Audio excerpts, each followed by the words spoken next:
Super producer, musical genius, Teddy Riley. How did you meet Karen? I met Karen many years ago. She actually came to my studio. And when she came to my studio, it's so funny. I don't think I had a lot of hit records, but I had some records that was out there. And I kind of asked her a question about, who's working on your music. I started asking her about her music, and she's like, she said something that was kind of rude, but it was just like, nah, we ain't messing with no other producers. We got our own. And I was like, oh wow, okay. Well, maybe we'll work together someday. It was like maybe, but I think it was a few years or maybe a few months after, and she was like, I guess she said to me she was kicking herself in the butt because she didn't know who I was and she didn't know what I was about. I was just this producer that wanted to work with somebody, and it didn't matter who, you know.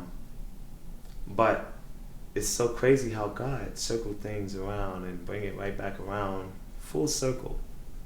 And I see Karen again, and we wound up working on one of our biggest records together, Don't Leave, Blackstreet. So that's how we met. We met on some New York, cocky, type situation where, she was big. She was with the Apollo records and I was with nobody. I was at the rooftop making records. So that's how we met. You could have any writer of your choice. Why Karen? Well, Karen, very unique writer, and she have a soul that a lot of people don't have, and she have a feel. But my thing is, I like women writing my male songs, and Karen is one of my best writers. In the words of Teddy Riley, sum up Karen, the writer. Karen, who I thought when I was supposed to work with her, she would have been my Tammy Lucas, and she would have been the singer slash songwriter slash superstar, even though she still is. But she's a superstar in writing when I think she was the superstar in singing, and she was that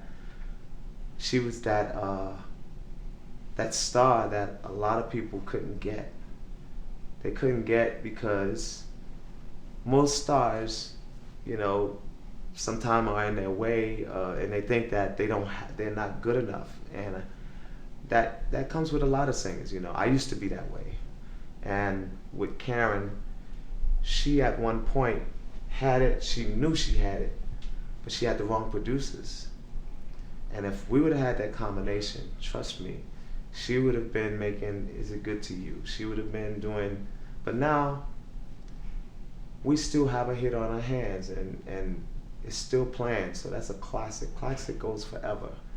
So Karen is forever.